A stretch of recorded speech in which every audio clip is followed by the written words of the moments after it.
आवाज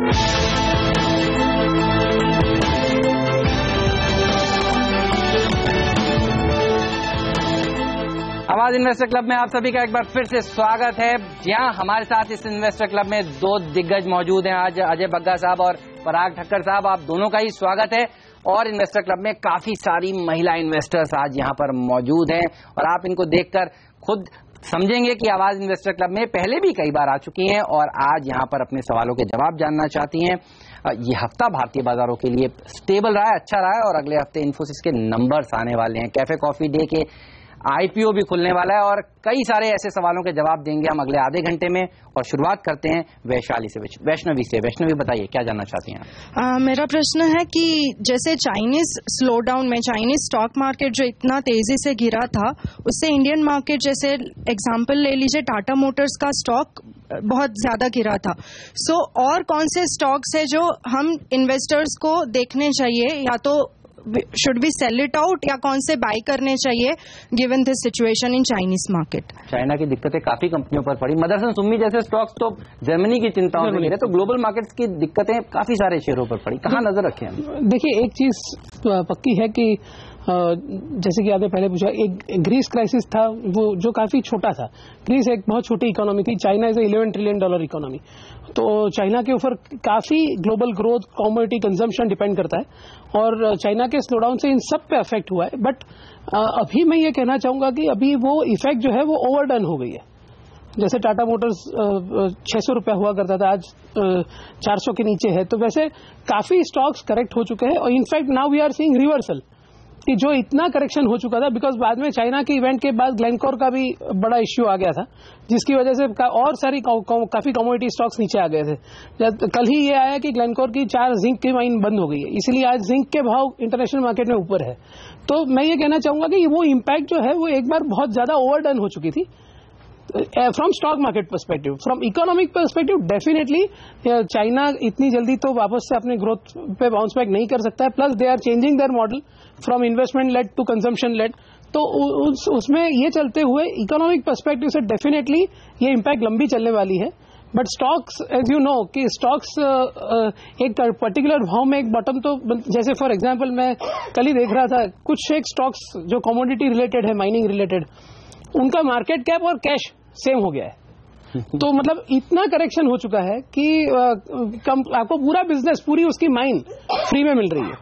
तो मैं ये कहना चाहूंगा कि अभी उसकी इम्पैक्ट, घबराने की जरूरत नहीं है, अब शायद इन्वेस्टमेंट के लिए अच्छा मौका दे रहे हैं। हाँ, और प्लस मैं ये कहना चाहूंगा कभी भी आप अगर इन्वेस्ट करिए तो ये जबकि सिक्लिकल डाउनटर्न चल रहा है, तब अगर कंपनी में लेवरेज भी अगर बहुत ज्यादा है तो डेफिनेटली इश्यूज आएंगे।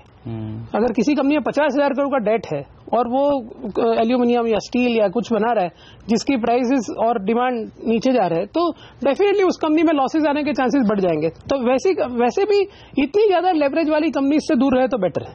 चलिए, मालती जी भी हैं हमारे साथ। मालती जी, आप पहले भी आवाज इन्वेस्टर क्लब में आ चुकी हैं, बताइए क्या जानना चाहती हैं?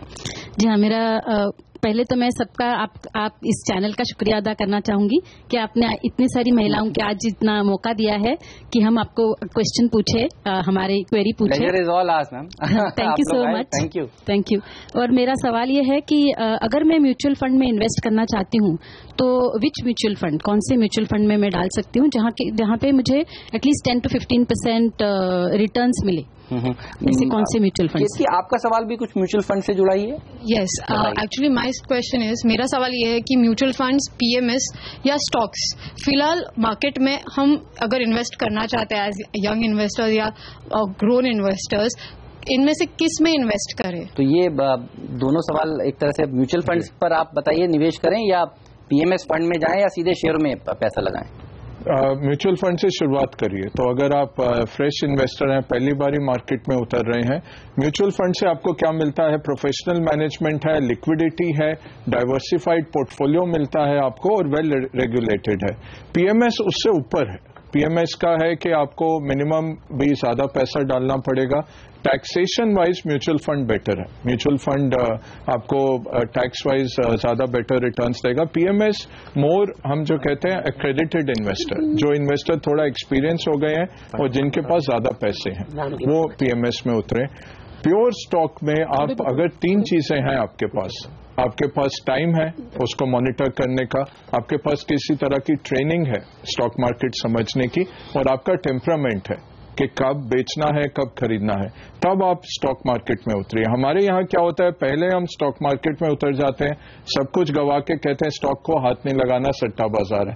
स्टॉक मार्केट बहुत अच्छा है, 1979 में 100 रुपए का था बीएसई सेंसेक्स, आज वो 27,000 का है। इस तरह का रिटर्न किसी एसेट क्लास ने नहीं दिया है, इन्फ्लेशन बीटिंग रिटर्न रहते हैं।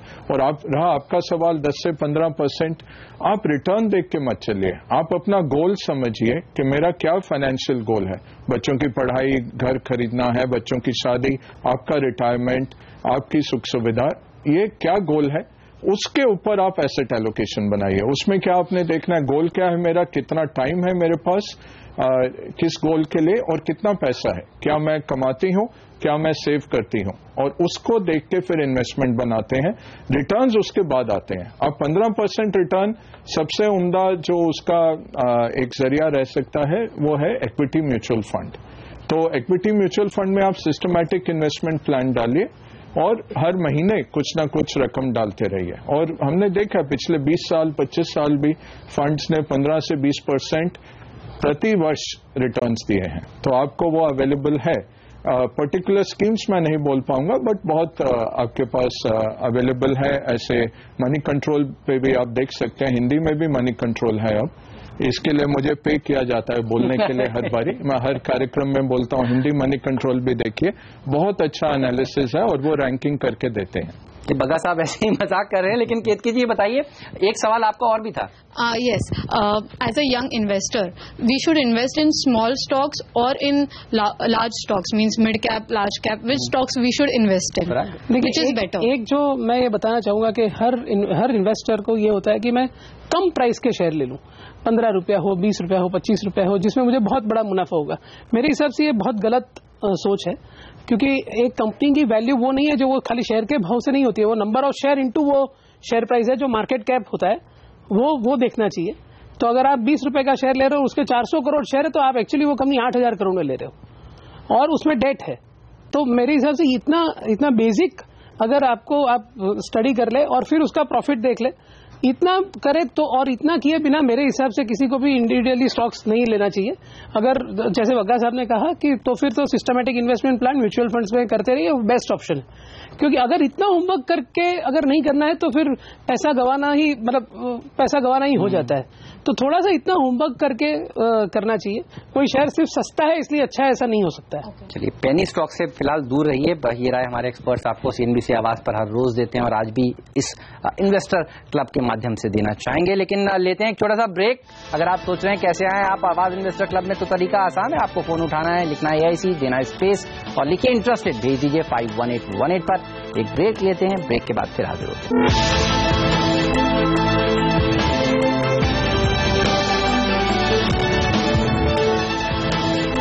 स्वागत है आप सभी का सीएनबीसी आवाज पर। आप देख रहे हैं आवाज इन्वेस्टर क्लब और आज इन्वेस्टर क्लब में आप देखिए काफी सारी महिला इन्वेस्टर्स हैं और यहाँ पर हमारे एक्सपर्ट्स हैं हमारे साथ, अजय जी, पराग जी, जो आपके सवालों के जवाब आज दे रहे हैं। लेकिन मुकेश जी हैं। मुकेश जी, आप SBI में हैं, आप पिछली बार क्लब में भी आए थे, आपका सवाल माफ कीजिएगा उस समय हो नहीं पाया था। बताइए आज क्या सवाल पूछना चाहते हैं आप?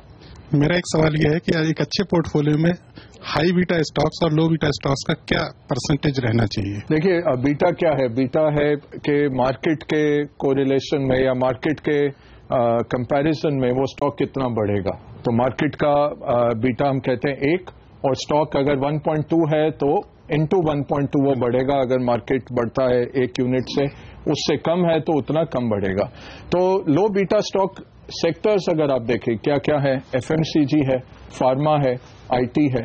हाई बीटा आप देख लीजिए, बैंकिंग से शुरुआत करके बाकी जितने भी आप लेवरेज कंपनीज हैं या ज्यादा रिस्की सेक्टर्स हैं या हाई ग्रोथ सेक्टर्स हैं, कुछ भी इसमें कॉज हो सकता है। तो अब इसमें आपने जब पोर्टफोलियो बनाना है म्यूचुअल फंड वाला कैसे बनाता है, म्यूचुअल फंड का भी बीटा रहता है, अगर आप देखें स्कीम्स का तो बीटा रहता है, वो भी इस तरह से एलोकेट करते हैं। सिमिलरली आपको जब अपना पोर्टफोलियो बनाना है तो थोड़ा आपको डिफेंसिव्स रखना है कि भाई मार्केट अगर साइकिल डाउन टर्न आ गया, मेरे डिफेंसिव्स बढ़ते रहेंगे, तो फार्मा, आईटी, एफएमसीजी मेरे बढ़ते रहेंगे या वो वैल्यू को होल्ड करेंगे। दूसरा है आपको ग्रोथ को भी देखना है उस पोर्टफोलियो के अंदर। तो अब ये इस पे डिपेंडेंसी ये रहेगी कि आपको किस तरह का पोर्टफोलियो चाहिए। मैं कहूंगा कि डाइवर्सिफाइड रखिए, सिर्फ बीटा ही मत देखिए, काफी और चीजें भी आती हैं स्टॉक के अंदर, जैसे हम एक आर स्क्वायर बोलते हैं, वो आर स्क्वायर होता है कोरिलेशन उस मार्केट का उस पर्टिकुलर स्टॉक के बीटा का। तो ये काफी पेचीदा है। अच्छा सवाल है कि आप इस तरह से सोच रहे हैं, बहुत फ्रेश थिंकिंग है, और जो स्मार्ट मनी है वो इस तरह ही सोचता है। बट आपको जो पोर्टफोलियो बनाना है, आप अक्रॉस सेक्टर्स जाइए, ग्रोथ देखिए, अच्छी मैनेजमेंट ये बहुत अहम है, कैश फ्लोज ठीक हो, और जो 100 रुपया स्टॉक का जो परफॉर्मेंस आता है, हम कहते हैं 30 रुपया उसमें से स्टॉक से आएगा, 40 रुपया सेक्टर से आएगा, और 30 रुपया जो मैक्रो एनवायरनमेंट पूरा स्टॉक मार्केट कहां जा रहा है इस सब से आएगा। तो ये सब आप एनालिसिस करके आइए, सिर्फ हाई बीटा लो बीटा मत देखिए। चलिए, एक बैंकर का सवाल, एक एक्स बैंकर नहीं है, उसका जवाब दिया है। चलिए, नीरा जी भी है हमारे साथ। नीरा जी काफी लॉयल मेंबर है सीएनबीसी आवाज के इस इन्वेस्टर क्लब की, पहले भी यहाँ पर मौजूद रह चुकी हैं। नीरा जी बताइए, आज क्या जानना चाहती हैं? Hi, I just wanted to ask कि कैफे कॉफी डे का बहुत सारा एडवर्टाइजमेंट जो है दिख रहा है, बट उनका डेट भी हाई है, तो स्टॉक लेने जैसा है या नहीं लेने जैसा है? में पैसा लगाया जाए, 14 अक्टूबर को खुले या नहीं लगाया जाए, आप क्या सलाह दे रहे हैं सर? तो मेरी सलाह यह है कि लिस्टिंग गेंस के लिए ठीक है, बट अदरवाइज जैसे आपने ही बताया कि वैल्यूएशन काफी महंगा है, तो और कंपनी का कोर बिजनेस जो है वो अभी इतना ज्यादा प्रॉफिटेबल भी नहीं है, तो इसे टाइम देना चाहिए। 2 नवंबर को लिस्टिंग होने वाली है। एक चीज मैं देख रहा था बग्गा साहब, बिहार के जो इलेक्शन का आउटकम है 8 नवंबर को, उससे पहले लिस्टिंग हो रही है कम से कम। ये बताइए, लिस्टिंग के लिहाज से पैसा लगा लें या नहीं लगा लें? वैसे देखिए, नीरा जी कुछ रिसर्च तो करके आई हैं, अब आपकी फाइनल राय जानना चाहती हैं। नहीं, मैं पर्टिकुलर स्टॉक तो अहमद नहीं बोलूंगा कंप्लायंस की वजह से, बट मैं ये कहूंगा, देखिए एफएमसीजी मुझे पसंद है, बट आप कंपनियां जिनका ट्रैक रिकॉर्ड है अगर आपको अवेलेबल है, तो मैं यही इशारा करूंगा कि आप एफएमसीजी तो मुझे पसंद है, किसी भी पोर्टफोलियो में आप रखिए एफएमसीजी बरकरार, क्योंकि इंडिया की कंजम्पशन स्टोरी है, तो उसमें आप घाटे का सौदा नहीं करेंगे एफएमसीजी में। ऑलराइट, चलिए, एक और दर्शक है हमारे साथ, शकुंतला जी। शकुंतला जी भी पहले इस क्लब में आ चुकी है, मैं इनका चेहरा देख के बता सकता हूँ। शकुंतला जी बताइए, आप क्या जानना चाहती हैं? मैं पीयूसी बैंकों के बारे में पूछना चाहती हूँ। मैंने पीयूसी बहुत सारे बैंकों में इन्वेस्ट करके रखा है, और अभी स्टेट बैंक मैंने 247 में लिया है और इलाहाबाद बैंक लिया है, तो अभी इसमें बने रहना चाहिए या रुकना चाहिए या और इन्वेस्ट करना चाहिए इसमें? मेरे हिसाब से पीएसयू बैंक में वैल्यूएशन वाइज बहुत ज्यादा कंफर्ट है, और गवर्नमेंट की भी पूरी कोशिश है कि जो जो सेक्टरों में अभी एनपीएस गवर्नमेंट ने जब अभी पैसे डाले तभी मैंने वो सब लिए। तो जैसे कि स्टील सेक्टर में बहुत बड़े एनपीए है, तो वहां पे वो लोग ने सेफगार्ड ड्यूटी लगा दी है। ऐसी भी जो एक बड़ा इश्यू है जहां पे काफी लॉसेस है, और उसकी वजह से 3 लाख करोड़ का बैंकों का पीएसयू बैंकों का एक्सपोजर है, तो वहां पे भी गवर्नमेंट अभी डिस्कॉम रिवाइवल के लिए पैकेज ला रही है। तो लॉन्ग टर्म के हिसाब से और आज की वैल्यूएशन को देखते हुए बहुत बड़ी और अच्छी अपॉर्चुनिटी है। लेकिन इसमें एक ही मैं आपको कॉशन करना चाहूंगा कि बिकॉज की इकोनॉमिक रिवाइवल अभी तक आया नहीं है, तो क्रेडिट ग्रोथ काफी स्लो है, अराउंड 8-9% के आसपास क्रेडिट ग्रोथ है, और अभी के अभी असेट क्वालिटी सुधरना भी डिफिकल्ट लग रहा है। 1 साल के लिए रखना चाहिए, डेफिनेटली 1 साल के बियॉन्ड अगर आप देख रहे हैं तो काफी अच्छी अपॉर्चुनिटी है। साल भर से ज्यादा का नजरिया है तो अच्छा विकल्प है ये रहा हमारे एक्सपर्ट की तरफ से। वक्त है फिर छोटा सा ब्रेक लेने का, लेकिन आप इस ब्रेक में काम कर सकते हैं, आप आवाज इन्वेस्टर क्लब के मेंबर बन सकते हैं। जी हाँ, फोन उठाइए, AIC लिखिए, स्पेस दीजिए, लिखिए इंटरेस्टेड, भेजिए 51818 पर। एक ब्रेक लेकर अभी हाजिर।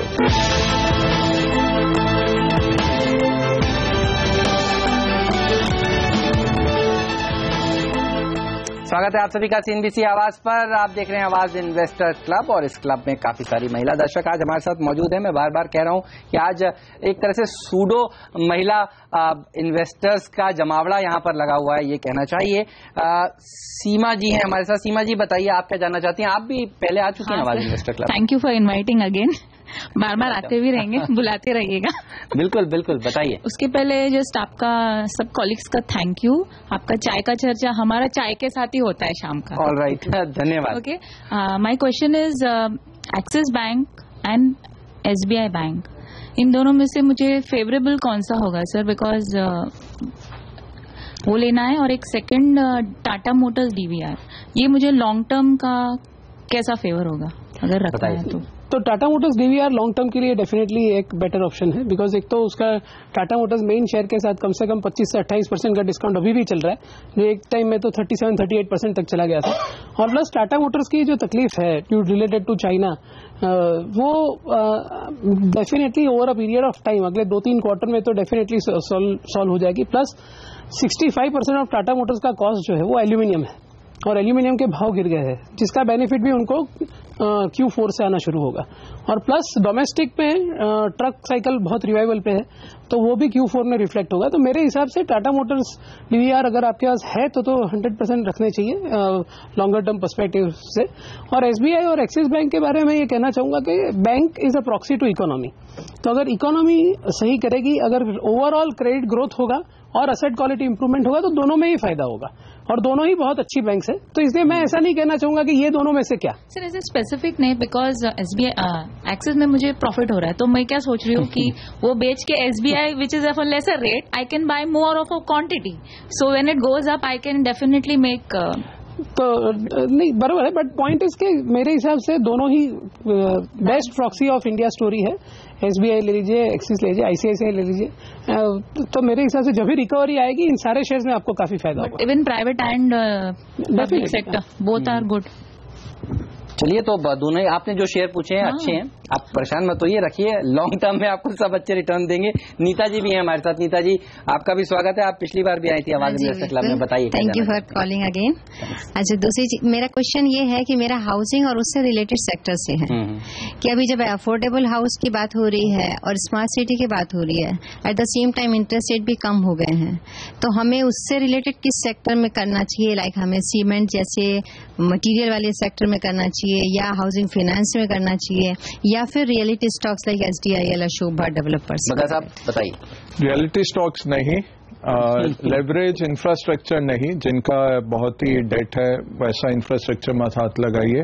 हाउसिंग फाइनेंस कंपनीज अच्छी हैं और भी रैपिडली प्रोग्रेस करेंगी। अच्छा, NPS भी लोएस्ट रहता है हाउसिंग फाइनेंस में, तो काफी उम्दा कंपनियां हैं। सीमेंट मुझे अच्छा लगता है, सीमेंट का बहुत कैपेसिटी यूटिलाइजेशन लो है, प्राइसिंग पावर है, और बड़े बड़े प्रोजेक्ट्स आ रहे हैं। रोड का ही इतना प्रोजेक्ट, जो जब सरकार बनी तो 2 किलोमीटर पर दिन बन रहा था रोड, अब 14 किलोमीटर बन गया है, और कह रहे हैं अगले साल तक 30 किलोमीटर प्रतिदिन चलेगा। तो सीमेंट, अफोर्डेबल हाउसिंग हो, रोड्स हो, हर चीज में सीमेंट लगना है।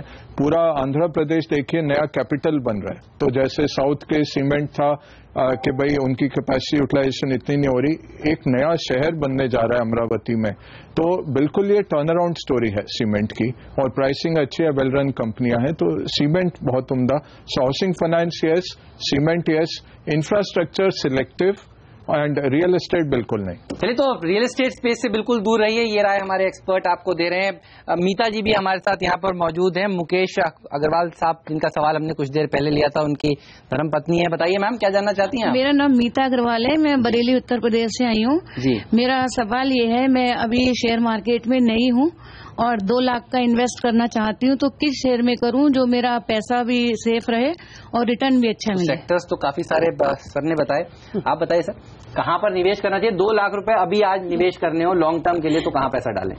एक मेरे हिसाब से एक तो सबसे पहले तो आप म्यूचुअल फंड का ऑप्शन तो एक्सरसाइज करिए ही, बिकॉज इसमें आप अगर आप खुद एनालिसिस नहीं कर, उतना टाइम आपके पास नहीं है, तो मेरे हिसाब से mutual fund is the best option. Mutual fund का दिन रात वही काम है, वो 24 घंटे लगे रहते हैं, वो पैशनेटली उस काम को करते हैं। मेरे हिसाब से सबसे बढ़िया होगा अगर आप सिस्टमैटिक इन्वेस्टमेंट प्लान करें म्यूचुअल फंड्स में, क्योंकि कोई एक पर्टिकुलर स्टॉक में 2 लाख रुपया, या कोई पर्टिकुलर मैं आपको 4 स्टॉक भी बोल दूं, 2 लाख रुपया इन्वेस्ट करने में आपका काफी रिस्क कॉन्सेंट्रेटेड हो जाता है। इसलिए म्यूचुअल फंड में क्या है कि आपको पूरा पोर्टफोलियो मिलता है उनका, जिसमें 25-30 स्टॉक्स होते हैं, तो आपका रिस्क एकदम डाइवर्सिफाई हो जाएगा। और अगर ओवरऑल इकोनॉमी ठीक ठाक करती है तो उसमें भी आपको उतना ही फायदा मिलेगा। तो मेरी ये राय होगी कि आपको आप अभी शुरू कर रहे हैं और आपके पास day to day definitely time नहीं होगा आपके स्टॉक्स देखने का या उनके परफॉर्मेंसेस देखने का, तो मेरे हिसाब से mutual fund systematic investment plan is the best route. चलिए, नीरा जी ने अभी कुछ देर पहले सवाल पूछा था, एक सवाल और है नीरा जी आपका, बताइए। या एक्चुअली जो है नीता जी के सवाल का थोड़ा सा जो एक्सटेंशन है, तो वो सवाल ऐसे है सर कि मतलब लाइक जैसे अभी हम उसको अगर जो रियल स्टेट में कोई हमारे पास में जो इन्वेस्टमेंट है जो कि हमें एंड यूज के लिए चाहिए नहीं, प्योरली एक इन्वेस्टमेंट है, तो वहां से निकल के पैसा अभी हम स्टॉक मार्केट में जो है डालें या वहीं रहने दें? देखिए, रियल एस्टेट के फ्लैट्स के दाम, जमीन के दाम बढ़ नहीं रहे हैं। तो मुझे लग रहा है कि आप कुछ ऐसा ही कुछ सोच रहे हैं। हाँ जी, बताइए। अगर आपके यूज का बिल्कुल नहीं है, अगर रेंटल यील्ड भी काफी कम है, तो definitely you should think of that option. और अभी मार्केट अच्छा खासा गिरा भी है, और अगर समझो ग्लोबल वॉलेटिलिटी और भी रहती है तो और भी गिर सकता है। इसलिए मैं सबको यही राय देता हूं कि एक साथ में अभी पैसे मत लगा दीजिए, अपना पैसा धीरे धीरे मार्केट में इन्वेस्ट कीजिए through mutual fund route. I think that is the best way out. Equity versus real estate, लंबी रेस का घोड़ा कौन सर? इक्विटी। इक्विटी में पैसा डालना चाहिए इस समय? बिल्कुल, मैं तो कहूंगा इक्विटी में डालिए, लिक्विड भी है, जब आपको निकालना है आप डाइवर्सिफाई कर सकते हैं। नहीं तो एक प्रॉपर्टी आप देखते हैं बॉम्बे में, उसी बिल्डिंग के अंदर 2 फ्लैट और कीमतों का कुछ पता नहीं लगता, कोई किसी में जा रहा है, कोई किसी में जा रहा है, पैसा अटकता है। वेस्ट वाले के भाव ज्यादा, ईस्ट वाले के कम कुछ भी। तो ओवरऑल प्राइस डिस्कवरी बहुत मुश्किल है और बहुत लंबी इन्वेस्टमेंट है। लंबी दौड़ में अच्छा रिटर्न देता है, बट इक्विटी उससे बेहतर रिटर्न देता है।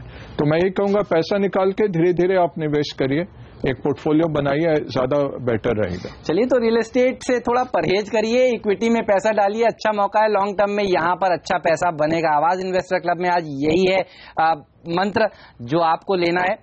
फिलहाल दोनों ही विशेषज्ञों का शुक्रिया और आप सबका भी धन्यवाद समय निकालने के लिए, आवाज इन्वेस्टर क्लब में आज आने के लिए। मुझे दीजिए इजाजत, आप बने रहिए CNBC आवाज के साथ। नमस्कार।